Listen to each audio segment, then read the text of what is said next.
The brief for this building started actually a matter of some years ago. It's a brand new building, quite complex spaces, and because the architect had set really quite a few challenges, there were a number of display sort of knotty problems that we had to deal with. The main part of the brief to get the displays right was to use Avixa's Discast standard, which sets both the display size, viewing positions, the viewing distances, image resolution and so forth. But because these spaces are really quite complex, students look in different directions, the spaces are odd shapes, it was not a black and white scenario for us to work with.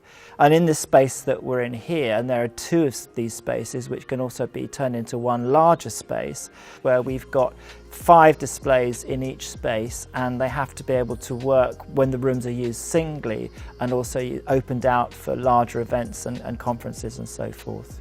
This really had to be a showpiece on campus, and so we were under a lot of pressure to get it right. And this involved, really a lot of discussion between, ourselves, but also the account managers of Kinley, the integrator who put this in. Their role in supporting this process, can't be under-acknowledged, because it really was a very, very complex process, particularly for pedagogical requirements where students might have to endure lectures for hours at a time. The really important thing is that you're able to not just see the content, but it should be the right contrast, the right luminance, so that people are happy to work and study and concentrate for extended periods of time. For universities, for colleges, in anywhere that you have this need to show serious content, projection is the best way, without a doubt, to deliver campus displays.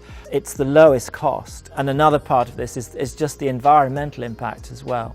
The pivotal element to all these incredible displays is the DNP Supernova ambient light rejecting screens. These are the only screens in the world using patented lensing technologies and are head and shoulders above the alternatives. The stark reality is that if you can't do projection with DNP Supernova, you just simply can't do it at all.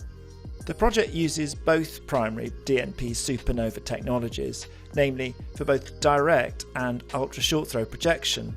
This project's success hinged on us using the scientific and standards-based calculation tools that are part of the unique DNP Supernova process.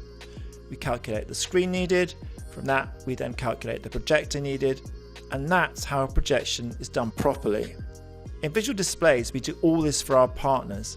It's the way we deliver guaranteed results. One thing that is really coming into focus now is to start to really not just pay lip service to the green, to the environmental issues, but how that actually impacts. The running costs of projection are a fraction of large format displays of direct view LED.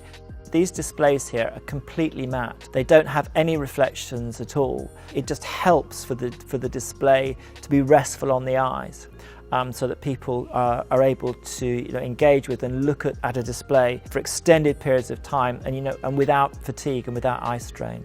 The account managers we work with during the specification process, and the project managers and procurement, it really was a massive undertaking, and it ended up being a really pleasurable project for us, because they really kind of got it, what we had to do, what we had to prioritize on. Very supportive of what we did, and we're all very happy and proud that we came up with such a good result together.